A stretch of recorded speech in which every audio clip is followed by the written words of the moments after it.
Hi friends, welcome back. പെരുന്നാളൊക്കെ ആയിട്ട് first of all Eid Mubarak. എല്ലാവർക്കും വലിയ പെരുന്നാൾ ആശംസകൾ. ഇനി പെരുന്നാളായിട്ട് എന്ത് സ്പെഷ്യൽ എന്ന് പറഞ്ഞ് കാത്തിരിക്കുന്ന സിനിമ പ്രേമികളുടെ മുമ്പിലേക്ക് ഇട്ട് വന്നിരിക്കുകയാണ് അറ്റ്ലി ഒരു മാരക ഐറ്റം. AA22 vs അറ്റ്ലി, രണ്ടുപേരോട് കൂടി ചേർന്ന് അല്ലു അർജുനും അറ്റ്ലിയും കൂടി ചേർന്ന് വരുന്ന സിനിമ. വേറെ ഒരുപാട് വലിയ കാസ്റ്റ് പറഞ്ഞു കേൾക്കുന്നത്. ആരായിരിക്കും നായിക? പല പേരുകൾ പറഞ്ഞു കേട്ടിരുന്നു. ഇപ്പോ ഒഫീഷ്യലി അവർ തന്നെ ആളെ വെൽക്കം ഓൺ ബോർഡ് ചെയ്തിരിക്കുകയാണ്. നമുക്ക് നോക്കാം. തംബ്നെയിൽ തന്നെ അടിപൊളിയാണ്. തംബ്നെയിൽ കാണുമ്പോൾ തന്നെ നിങ്ങൾക്ക് കാര്യം മനസ്സിലാവും. Welcome on board Deepika Padukone, AA22 × A6. Kalanidhi Maran presence. Kalanidhi Maran, Sun Pictures. പൊളിക്കും. റെഡി.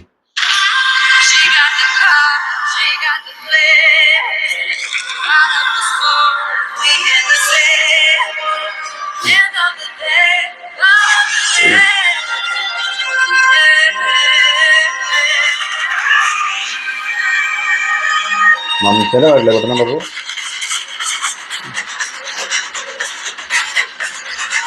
Welcome on board.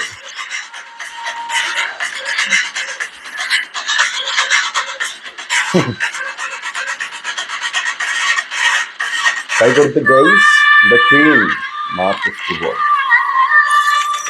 എന്ത്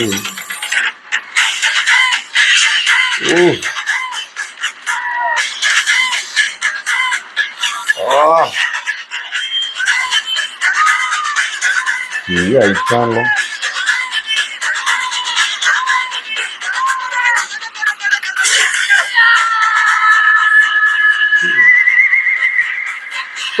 എന്തൊക്കെയാണ് കാണിച്ചു വിട്ടത്.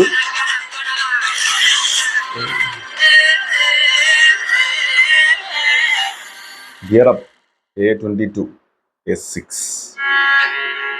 കൊള്ളാം. ഒന്നും പറയാനില്ല. കാരണം ഇത് 1 മിനിറ്റ് 16 സെക്കൻഡാണ് കൊടുത്തിട്ടുള്ളത്. ആക്ച്വലി ഇത് എന്താണ് ഇതിന്റെ ബേസ് അല്ലെങ്കിൽ ഇതിന്റെ ത്രെഡ് എന്താണെന്നുള്ളതിനെ കുറിച്ച് ഒരു ഐഡിയ ഇല്ല എന്നുള്ളതാണ് സത്യം. പല ആളുകളും പലതും പറഞ്ഞു കേൾക്കുന്നത് ഒരു ചരിത്ര സിനിമയാണെന്ന് പറഞ്ഞു കേൾക്കുന്നുണ്ട്. അങ്ങനെയൊന്നും ഞാൻ വിശ്വസിക്കുന്നില്ല. അതൊരു അറ്റ്ലി മൂവി ആയതുകൊണ്ട് തന്നെ അത്തരത്തിലുള്ള ഹിസ്റ്റോറിക് സാധനമൊന്നും അറ്റ്ലി എടുക്കാൻ സാധ്യതയില്ല. ഇപ്പോ ജവാനിലെ കണ്ട പോലെ തന്നെ മാരകമായിട്ടുള്ള ഫൈറ്റ് സീൻസും കാര്യങ്ങളൊക്കെ ഉള്ള ഒരു സിനിമ തന്നെ ആയിരിക്കാം. പക്ഷെ ഇതിലാകെ പറയാനുള്ളത്, അറ്റ്ലി സിനിമകൾ എന്ന് പറയുന്നത് പുറത്തെടുക്കുമ്പോൾ ജവാനാണെങ്കിലും അതല്ലാതെ ഇപ്പൊ ലാസ്റ്റ് വന്ന സിനിമകളാണെങ്കിലൊക്കെ നമ്മൾ എടുത്തു നോക്കി കഴിഞ്ഞാൽ പല വിജയ് സിനിമകളുടെ അല്ലെങ്കിൽ അദ്ദേഹം തന്നെ ചെയ്തിട്ടുള്ള പല സിനിമകളുടെ ഒരു എന്താ പറയാ കോമ്പിനേഷൻ എന്ന് നമുക്ക് പറയാം. അല്ലെങ്കിൽ ഒരു എന്തൊരു പേര് പറയോ അതിന്, എല്ലാം കൂടെ മിക്സ് ചെയ്തിട്ട് ഇവിടുന്ന് കമ്പൈൻഡ് ആയിട്ട് കാണിക്കുന്ന രീതിയിലുള്ള ഒരു പരിപാടി, എന്തൊരു പേര് പറയും. അങ്ങനെയാണ് ചെയ്തു വെക്കണത്. ജവാനിലേക്ക് വരുമ്പോൾ എല്ലാ സിനിമയുണ്ട്. ഇപ്പോ ബിഗിലടക്കം അതിൽ കാണാം. അത് ഡബിൾ റോൾ ആണ്. അതുപോലെ ഇവിടെയും ഈ സിനിമ അനൗൺസ് ചെയ്ത സമയത്ത് തന്നെ ഇനി നമുക്ക് അല്ലു അർജുനെ ഡബിൾ റോളിൽ കാണാം എന്ന രീതിയിലൊക്കെ പറഞ്ഞു കേട്ടിരുന്നു. But this is something different എന്നാണ് എനിക്ക് തോന്നുന്നത്. കാരണം ദീപിക പദുക്കോണിനെ പോലെ ഒരാള് ഇവിടെ സിനിമയിലേക്ക് വരുന്നു. അല്ലു അർജുനാണ് നായകനായിട്ട് വരുന്നത്. Plus Atley, of course it's fire, തീ, അല്ല ഒന്നും പറയാനുണ്ടാവില്ല. പിന്നെ ഇതിൽ കാണിക്കുകയാണെങ്കിൽ ഇപ്പൊ തന്നെ നമുക്ക് നോക്കുമ്പോൾ തന്നെ ദീപിക പോലെ ഒരു ലേഡി സൂപ്പർ സ്റ്റാർ എന്ന് വിളിക്കുന്ന ഒരു നായിക, അവരെ കൊണ്ടുവരുന്ന സമയത്ത് എങ്ങനെയാണ് പ്രസന്റ് ചെയ്തെന്നുള്ളതിന് ഒരു പ്രത്യേകത ഉണ്ട്.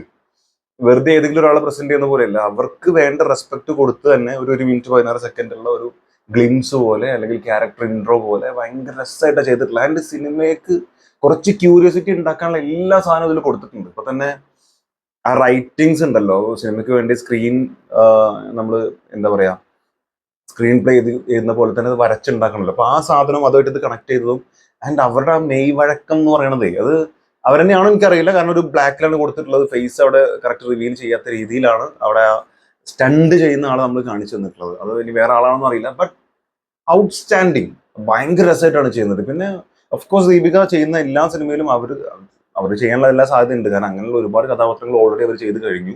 ആൻഡ് ഇവിടെ വരുമ്പോൾ മറ്റേ സംഭവമൊക്കെ നമ്മൾ അവതാറിലൊക്കെ കൊണ്ട് കണ്ടിട്ടുള്ള പരിപാടിയാണ്.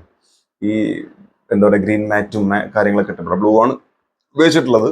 അപ്പൊ അതിലൊക്കെ വന്നിട്ട് ഇവർ ചെയ്യുന്ന സമയത്ത് നമ്മുടെ ഉള്ളിലേക്ക് ഇതൊരു ഭയങ്കര ഒരു ഹീറോയിൻ എന്ന് പറയുമ്പോൾ തന്നെ എങ്ങനെ നമ്മളത് പറയാം, ഭയങ്കര ഒരു പരിവേഷമുള്ള ഒരു പഠാവമ്പൻ സംഭവം അതെങ്ങനെ പറയേണ്ടതെന്ന് എനിക്കൊരു പിടിയും കിട്ടുന്നില്ല. അത് രാജകീയമായിട്ടുള്ള പണ്ട് നടന്ന യുദ്ധങ്ങൾ, അതിലുള്ള സംഭവങ്ങൾ, അത്തരത്തിൽ ഭയങ്കരമായിട്ടുള്ള ഫൈറ്റിനൊക്കെ പ്രാധാന്യം കൊടുത്ത് ഉള്ള സാധനമാണെന്നാണ് തോന്നുന്നത്. പക്ഷെ എന്തുകൊണ്ടാണ് അപ്പോഴും ഒരു സംശയം വരുന്നത് വെച്ചാൽ, ജവാനിൽ ഇപ്പോൾ നോക്കുകയാണെങ്കിൽ ഇദ്ദേഹം ആദ്യമായിട്ട് ആ ഒരു പരിക്ക് പറ്റിയതിന് ശേഷം ഒരു ചൈന തന്നെയല്ലേ, ജപ്പാനിലോ ചൈനയിലോ എവിടെ പോയി പറ്റിയതിനു ശേഷം അവിടെയുള്ള ഫൈറ്റ് ഒക്കെ നോക്കിക്കഴിഞ്ഞാൽ ഇത്തരത്തിലുള്ള സാധനം തന്നെയാണ്.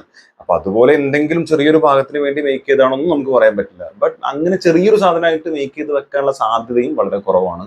ആൻഡ് അവിടെ പോകുമ്പോൾ മറ്റുള്ള സിനിമകൾ പോലെയല്ല, അതിന്റെ ബഡ്ജറ്റ് ഭയങ്കരമായിരിക്കും. ഇപ്പൊ 900 കോടി ബഡ്ജറ്റ് ഒക്കെ പറയുന്നുണ്ട്. എനിക്കൊരു ഐഡിയ ഇല്ല 900 കോടി ബഡ്ജറ്റ് ശരിക്കും അത്രയും ബഡ്ജറ്റിൽ സിനിമ എടുക്കുന്നുണ്ടോ, അപ്പൊ ഇവരിതിന്റെ വരവ് എത്രയായിരിക്കും പ്രതീക്ഷിക്കുന്നുണ്ടാവുക. ബട്ട് ഇവിടെ അല്ലു അർജുനെ പോലെ ഒരാൾ 2000-2500 കോടി എന്നൊക്കെ പറഞ്ഞിട്ട്, 2000 അല്ലേ, ഓൾമോസ്റ്റ് 2000 അല്ലേ, കറക്റ്റ് എനിക്ക് ഓർമ്മയില്ല, അത്രയും കോടി പുഷ്പ പോലൊരു സിനിമയിൽ നിന്ന്, പുഷ്പ 2 പോലൊരു സിനിമയിൽ നിന്ന് ഉണ്ടാക്കാനുള്ള കഴിവുണ്ടെങ്കിൽ, പുഷ്പ 2 പേഴ്സണലി എനിക്ക് ഒട്ടും ഇഷ്ടപ്പെടാത്ത സിനിമയാണ്. അങ്ങനെ എനിക്ക് തോന്നുന്നു പുഷ്പ 1 വെച്ച് കമ്പയർ ചെയ്ത് നോക്കുമ്പോൾ അതിന്റെ 7 ആയിരത്തേക്കുള്ള സിനിമ, അപ്പൊ അതിനെ കൊണ്ട് വെറുതെ ജോക്കർ ആക്കിയിരിക്കുകയാണ്. അപ്പോൾ അങ്ങനത്തെ ഒരു സിനിമ വെച്ച് ഇത്രയും കളക്ഷൻ നേടാൻ കഴിയുന്ന ഒരു താരമാണ് അല്ലു അർജുൻ എങ്കിൽ, ഇവിടെ ദീപിക പദുക്കോൺ വരുന്നു, അഗ്നിയാണ് വരുന്നത്. അപ്പോൾ എല്ലാ തരത്തിലും ഓൾറെഡി ഒരു യൂണിവേഴ്സൽ സ്റ്റാർ ആണ്, അല്ലെങ്കിൽ ഗ്ലോബൽ സ്റ്റാർ ആണ് നമ്മുടെ അല്ലു അർജുൻ. പ്ലസ് അതിലേക്ക് ദീപിക പദുക്കോൺ വരുന്നു, അഗ്നി വരുന്നു, പറഞ്ഞ ഒരുപാട് സാധനങ്ങൾ കൂടുകയും ഇത്തരത്തിൽ ക്യൂരിയോസിറ്റി ഉണ്ടാക്കാനുള്ള തരത്തിലുള്ള പ്രൊമോഷൻസ് നൽകുകയും ചെയ്യുമ്പോൾ എനിക്ക് തോന്നുന്നു ടീസറും ട്രെയിലറും കൂടി വരുമ്പോഴേക്കും ഭയങ്കര ക്യൂരിയസ് ആവും കാണുന്ന ആൾക്കാർ.